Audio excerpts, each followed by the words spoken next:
Assalamualaikum warahmatullahi wabarakatuh. Kami dari kelompok 4 mata kuliah studi fikih yang beranggotakan saya Poppy Novitasari, Rica Alfi Maghfirah, dan Rizka Puspitasari. Kami akan mempresentasikan tentang ijtihad dan mujtahid. Yang pertama, pengertian dan kedudukan ijtihad. Pengertian ijtihad menurut bahasa berasal dari kata ijtihad, yang artinya mengerjakan sesuatu dengan sungguh-sungguh. Para ahli usul fikih merumuskan pengertian ijtihad yaitu mencurahkan segala kemampuan untuk mendapatkan hukum syara' melalui dalil-dalil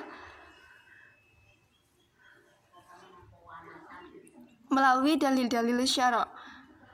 Imam Ghazali mendefinisikan ijtihad yaitu usaha sungguh-sungguh dari seorang mujtahid dalam upaya mengetahui atau menetapkan hukum syariat.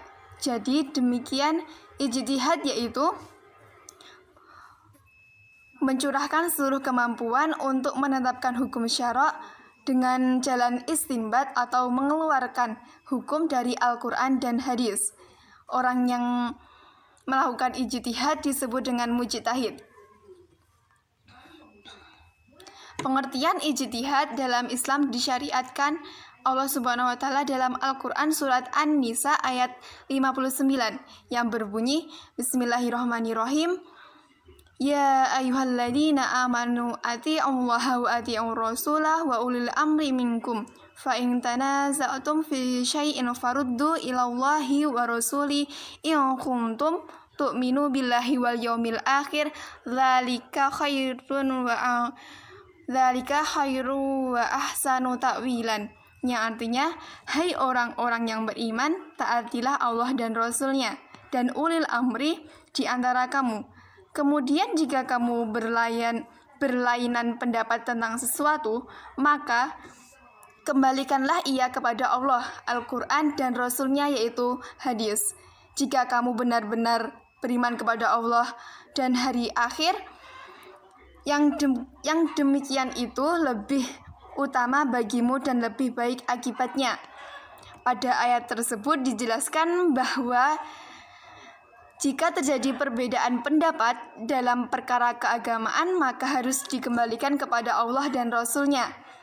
Mengembalikan permasalahan kepada Allah dan Rasul-Nya artinya adalah berijtihad untuk mengembalikan permasalahan tersebut kepada Al-Quran dan Sunnah untuk dicarikan solusi hukumnya. Jadi, posisi ijtihad merupakan salah satu metode pengambilan hukum dalam masalah-masalah yang tidak terurai jelas dalam Al-Quran dan hadis. Berdasarkan uraian tersebut, kedudukan ijtihad merupakan salah satu sumber hukum syariat setelah Al-Quran, hadis, ijma' dan qiyas. Apabila di antara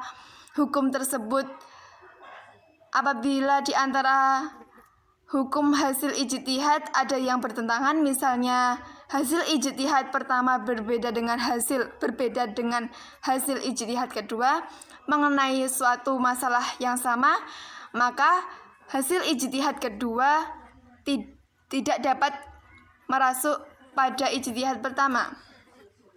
Sekian dari saya, selanjutnya akan dilanjutkan oleh teman saya. Saya, Rika Alfi Maghfirah, di sini akan menjelaskan tentang ruang lingkup ijtihad. Ijtihad berlaku pada suatu ayat atau hadis dengan catatan nas tersebut masih bersifat zani, bukan had, atau pada permasalahan yang hukumnya belum ada nas. Abdul Wahab Khalaf menegaskan bahwa ruang lingkup ijtihad meliputi dua lapangan kajian. Pertama, peristiwa yang terdapat dalam nas, namun belum cukup jelas dan pasti, atau yang bersifat zani. Contohnya, hukum musik, hukum nyanyian, dan hukum bersentuhan kulit dengan ghairu mahram yang berwudu. Kedua, peristiwa yang tidak ada nasnya sama sekali. Contohnya hukum KB dan hukum bayi tabung. Semua masalah yang hukumnya belum tegas atau zani, maka dilakukan ijtihad untuk menetapkan hukumnya. Saya Rizka Puspitasari. Di sini saya akan menjelaskan sedikit jenis-jenis ijtihad dan penerapan pada masa kontemporer. Jenis-jenis mustahid disebut juga tingkatan mustahid. Muhamminin mengatakan tingkatan ijtihad ada dua, yaitu mustahid mutlak dan mustahid mazhab. Mustahid mutlak ada dua, yaitu mustahid mustahil. Mustahid yang dalam ijtihadnya menggunakan metode dan dasar-dasar yang ia susun sendiri. Yang kedua, mustahid mutlak muntasib, yaitu mustahid yang telah mencapai derajat mutlak mustahil, tetapi ia tidak menyusun metodenya sendiri. Sedangkan mustahid mazhab ialah mustahid yang mampu mengeluarkan hukum-hukum agama yang tidak ada belum dikeluarkan oleh mazhabnya, dengan cara menggunakan metode yang disusun oleh mazhabnya. Mustahid mazhab dibagi dua. Yang pertama yaitu tahrid dan yang kedua tarjih atau mujtahid fatwa. Jenis ijtihad apabila dilihat dari segi metodenya dapat dibagi menjadi 3 macam atau bentuk. Dan yang pertama qiyas, artinya mengukur.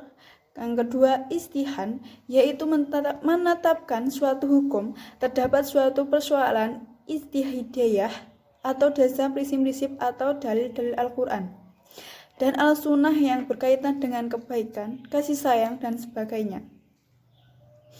Yang ketiga, maslahah mursalah, yaitu menetapkan suatu hukum terhadap suatu persoalan ijtihadiyah atas dasar pertimbangan gunaan dan pemanfaatannya. Jenis ijtihad apabila dilihat dari teknis pelaksanaannya terbagi menjadi 2 macam. Yang pertama ijtihad fardhi, yaitu ijtihad yang belum atau tidak memperoleh kesepakatan atau persetujuan dari para mujtahid lainnya atau ijtihad yang dilakukan oleh satu orang. Dan yang kedua jamak, yaitu setiap ijtihad yang telah mendapatkan kesepakatan atau persetujuan dari para mujtahid lainnya atau yang ijtihad dilakukan oleh sekelompok orang bersama-sama. Selanjutnya yaitu kesimpulan. Ijtihad adalah mencurahkan seluruh kemampuan untuk menetapkan hukum syara dengan jalan istinbat atau mengeluarkan hukum dari Al-Quran dan hadis. Ijtihad memiliki kedudukan yang penting dalam Islam, sebab ijtihad merupakan instrumen yang harus digunakan oleh mujtahid dalam proses melakukan pengembangan hukum Islam. Dan ruang lingkup ijtihad meliputi 2 bagian, yaitu yang pertama peristiwa yang terdapat nas namun tidak cukup jelas dan pasti atau bersifat zani, yang dimana sifat zani adalah merupakan dugaan dari segi riwayat maupun dalahnya. Dan yang kedua peristiwa yang memang tidak ada nasnya sama sekali. Jenis-jenis ijtihad. Yang terakhir, jenis-jenis ijtihad. Ijtihad di sini yang paling menonjol yaitu ijtihad mustahid mutlak dan mustahid mazhab. Sekian presentasi dari kelompok kami. Apabila ada kurangnya kami mohon maaf. Terima kasih. Wassalamualaikum warahmatullahi wabarakatuh.